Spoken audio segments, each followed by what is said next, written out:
આ તરફ મહેસાણાના ખેરાલુમાં પણ મોડી રાત્રે વરસાદ વરસ્યો। ખેરાલુ શહેરમાં ભારે પવન સાથે વરસાદ વરસ્યો છે। ખેરાલુના ગ્રામ્ય વિસ્તારોમાં પણ વરસાદી માહોલ જામ્યો છે।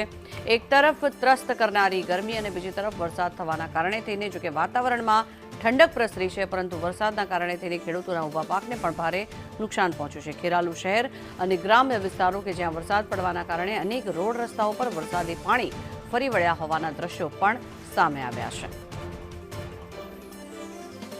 મહેસાણાના ખેરાલુના આ દ્રશ્યો કે જ્યાં મોડી રાતથી જ વરસાદની શરૂઆત થઈ ગઈ હતી અને ધોધમાર વરસાદ વરસ્યો છે। વધુ માહિતી મેળવીએ સંવાદદાતા મનોજ ઠાકોર જોડાયા છે આપણી સાથે। મનોજ, શું પરિસ્થિતિ છે? ખેરાલુમાં વરસાદ વરસી રહ્યો છે?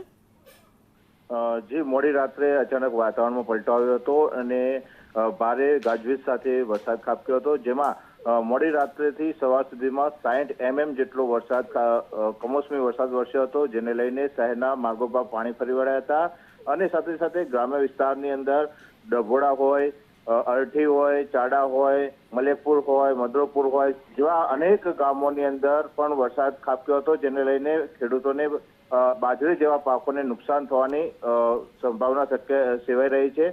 સાથે સાથે શહેરના જે રેલવેનું નાળું હતું તેમાં પણ પાણી અત્યારે ભરાયેલું છે, જેને લઈને તંત્ર દ્વારા હજુ પણ કોઈ કાર્યવાહી કરવામાં આવી નથી। જી, આભાર મનોજ સમગ્ર માહિતી બદલ।